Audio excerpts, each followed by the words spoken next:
Olá pessoal, hoje eu vou fazer uma revisão para vocês sobre a teoria celular. Bom, a palavra célula, ela vem da palavra cela. Como nós sabemos, as células das prisões, elas são espaços pequenos e divididas, As prisões são divididas em várias celas. Robert Hooke, ele pegou um pedaço de cortiça com um corte bem fininho, fez um corte bem fininho nesse pedaço de cortiça e observou esse pedaço de cortiça ao microscópio. E quando ele fez essa observação, ele conseguiu ver que essa partezinha bem fininha era composta de várias partezinhas pequenininhas, as quais ele deu o nome de célula. Célula que vem de célula. Bom, as células, elas são de diversas formas, diversos tamanhos, diversas cores quando observadas ao microscópio óptico e ao microscópio eletrônico. Bom, a teoria celular, que fala sobre a origem das células, sobre a importância das células, ela foi elaborada a partir do desenvolvimento do microscópio. Cada vez mais que o microscópio foi sendo aprimorado, mais fácil foi para elaborar essa teoria celular. O que nos diz essa teoria celular? Eu elaborei aqui alguns tópicos para a gente poder estar lembrando. Bom, primeiro, a teoria celular, ela diz que todos os seres vivos, eles são constituídos de células, que seja uma apenas, mas para que um ser vivo seja considerado vivo, para que um ser seja considerado vivo, ele precisa ser formado por uma célula. Exemplo, bactérias, formadas por uma única célula. É um ser vivo? Sim, é um ser vivo. É um ser vivo do reino Monera. Bom, outra coisa que diz a teoria celular. As atividades essenciais para a vida acontecem no interior das células. Então, para que o organismo, para que nós, seres vivos, eu, Amanda, você, nós, seres humanos, animais, plantas, para que nós, seres vivos, possamos ter um sucesso, que nosso corpo esteja funcionando em sucesso, as nossas células precisam estar trabalhando direitinho, porque se as nossas células não estiverem trabalhando direito, logo o nosso organismo vai estar em desordem. Próximo, novas células se formam da divisão de células pré-existentes. Então, na verdade, nós vamos ser formados de uma única célula, o óvulo mais o espermatozoide, acontece lá a fecundação, o espermatozoide fecunda o óvulo, formam uma única célula, a célula ovo ou zigoto. E dessa única célula vai se originar todas as outras demais células. Então, uma célula dá origem a outras que vão, que vão formar o corpo desse indivíduo. E outro tópico que eu anotei aqui, a célula, ela é a menor unidade viva, Então, o nosso corpo, ele é formado de células, essas células formam tecidos, esses tecidos formam órgãos, esses órgãos trabalhando em conjunto formam sistemas e os sistemas em conjunto formam o organismo.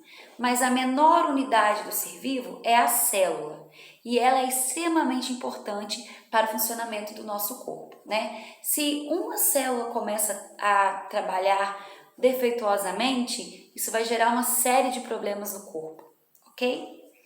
Bom, as células, elas podem ter vários tamanhos e várias até cores quando observadas ao microscópio.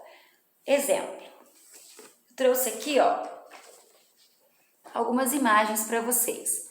Nós temos aqui células de vários tamanhos, de várias formas. Por exemplo, aqui nós temos um espermatozoide, olha que forma, ele é uma única célula, mas olha essa forma. Nós temos aqui uma célula muscular, nós temos células de formas poliédricas, nós temos aqui uma célula de neurônio, olha que interessante, isso aqui é um neurônio. Então, pessoal, cada célula ela tem uma forma diferente e uma coloração diferente quando observada ao microscópio, tá ok? Além de formas diferentes, as células elas podem ser de dois tipos, as células procariontes e as células eucariontes. Gente, procarionte e eucarionte são palavras que a gente confunde muito. Eu mesma custei a decorar o que era procarionte e o que era eucarionte. mas hoje eu vou explicar para vocês, tá? Procarionte, procarionte. As células procariontes são as células mais simples. Nós temos indivíduos procariontes, os indivíduos do reino Monera. Olha só, as células procariontes ou células procariotas são células que possuem o núcleo disperso no citoplasma. Nas células eucariontes, nós vamos ver a diferença, né, entre essa questão, que o núcleo na célula eucarionte, ele fica delimitado por uma membrana, ele fica separado do citoplasma. Já na célula procarionte, o núcleo, ele fica disperso. Nós temos aqui, ó, a célula procarionte, essa partezinha aqui é o núcleo que está disperso no citoplasma. Além de ter o núcleo disperso no citoplasma, a célula procarionte ela é muito mais simples que a célula eucarionte e ela também não tem, né, a mesma quantidade de organelas. Ela é bem mais simples. E lembrando que eu já falei anteriormente, a célula procarionte ela pertence a indivíduos do reino Monera, bactérias, árqueas e cianobactérias. As células eucariontes, elas são mais complexas. Os reinos protista, fungi, animalia, plantae, esses reinos são constituídos de células eucariontes. As células eucariontes, elas possuem uma diferença que é o núcleo envolto por uma membrana. Essa membrana se chama carioteca, tá ok? Então, o material genético lá dentro do núcleo, né, ele está totalmente isolado do citoplasma por essa película, vamos dizer assim, chamada de carioteca, tá ok? Então, a presença de carioteca é o diferencial principal que existe na célula eucarionte, ok? Bom, além de possuir núcleo bem dividido, nós temos também a presença de várias organelas, tá? O que são organelas? Organelas vêm de órgão. Organela é órgão pequeno. O nosso corpo não é formado por vários órgãos? Cada órgão tem uma função? E nós, né, sabemos mais ou menos aí a função de cada um deles? Pois é, as organelas, elas também têm funções diferenciadas. As organelas, elas estão distribuídas no citoplasma da célula. E agora nós vamos falar um pouquinho sobre cada uma das organelas. Vamos aqui observar o nome delas. Ó, dentro desse citoplasma, o que é o citoplasma, pessoal? Citoplasma é a parte que ocupa o maior espaço da célula. Nós vamos ter a membrana plasmática, que é a parede, né? Vamos dizer que é como se fosse um delimitador da parte intracelular, do que está dentro da célula, para o que está fora, que é o meio extracelular. Nós vamos ter o citoplasma, que é uma parte maior da célula, onde está o núcleo e está as organelas. E esse citoplasma, ele é formado por um material semitransparente, gelatinoso, que é chamado de aloplasma ou citosol. E dentro desse material, né, vão estar as organelas. Nós temos, né, por exemplo, nós temos retículo endoplasmático, nós temos mitocôndria, nós temos complexo de Golgi, nós temos lisossomos, nós temos ribossomos, nós temos peroxissomos. São nomes de organelas que estão dispersas, né, dentro do citoplasma. Bom, a célula, então, ela é envolvida, né, por uma estrutura chamada membrana plasmática. A membrana plasmática, ela funciona, como eu já falei anteriormente, como um órgão, como uma estrutura, aliás, não um órgão, como uma estrutura delimitadora da célula. Ela divide o meio extracelular, o que está fora da célula, para o meio intracelular. É como eu estivesse dentro de uma sala de aula, né? E eu tivesse as paredes. As paredes delimitam o que está dentro da sala e o que está fora da sala, ok? Então, a função da membrana é delimitar os meios intra e extracelular e também é fazer a troca de materiais entre o meio intra e o meio extracelular. A célula, ela não está isolada, ela recebe substâncias e ela libera substâncias. E para ela liberar e para ela receber essas substâncias, essa troca vai acontecer através da membrana plasmática. Bom, no interior da célula, como eu falei, a gente tem lá, né, uma parte gelatinosa chamada de citoplasma, né, formado pelo hialoplasma e pelo citosol. Bom, dentro dessa parte nós vamos ter as organelas e eu vou falar um pouquinho sobre cada uma delas. Mas antes deixa eu mostrar para vocês uma coisa aqui. Eu separei aqui sobre a membrana plasmática, já estava me esquecendo de mostrar para vocês.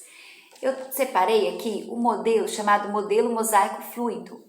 Esse modelo aqui é como, né, ele explica como que a membrana plasmática foi formada. A membrana plasmática, ela é formada basicamente de quê? De lipídios e proteínas. Nós temos uma camada bilipídica, essa partezinha aqui que vocês estão vendo, essas bolinhas aqui são lipídios, e aqui embaixo outra camada de lipídio. Então, lipídio em cima, lipídio embaixo. Nós temos uma camada bilipídica, né? Dois lipídios em cima e lipídio embaixo. E nós temos proteínas formando a membrana plasmática. Então, basicamente, nós temos a formação dessa membrana plasmática de lipídios e proteínas, ok? Bom, agora vamos lá falar sobre as organelas. Fiz uma colinha aqui para vocês, tá? Para nos orientar, porque são muitos nomes e às vezes a gente acaba se esquecendo. Bom, mitocôndria. Mitocôndria, pessoal, ela é a organela responsável pela produção de energia. Lembre-se sempre, mitocôndria, energia, ATP. Quando a gente estuda sobre a síntese de energia, lá para os músculos, né? A gente lembra do ATP, adenosina trifosfato. É produzida onde? É produzida lá na mitocôndria. Então, a mitocôndria é uma organela muito importante, porque ela é responsável pela respiração celular, e essa respiração celular, ela vai resultar na formação desse ATP, que é uma energia da célula, ok? Bom, outro tipo, né, de organela que nós temos é o retículo endoplasmático liso. Nós temos o retículo endoplasmático liso, que ele é responsável pela produção de lipídios, inclusive de alguns lipídios que vão formar a nossa membrana plasmática, ok? Nós temos também outro tipo de retículo, que é o retículo endoplasmático rugoso. O retículo endoplasmático rugoso, ele é responsável pela síntese de proteínas. Quando a gente estuda a síntese proteica, nós vamos entender melhor por que esse retículo ele é tão importante para essa produção de proteína. Nós temos também o complexo de Golgi. O complexo de Golgi ele é um complexo de bolsas que armazena e distribui as proteínas que foram fabricadas pela célula, tá? Principalmente as que foram fabricadas, né, lá no retículo endoplasmático rugoso. Eu até coloquei aqui, ó, RER. R retículo, E endoplasmático e R de rugoso. Bom, nós temos também outra organela muito importante que são os lisossomos. Os lisossomos, eles são responsáveis pela digestão celular. Eles possuem enzimas e eles ajudam na digestão celular.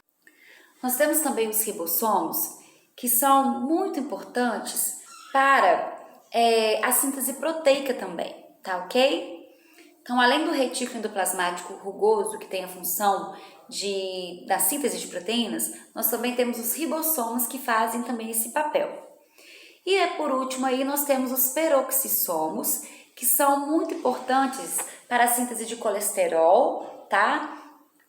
E eles também ajudam na respiração celular, tá ok? Bom, por hoje é só.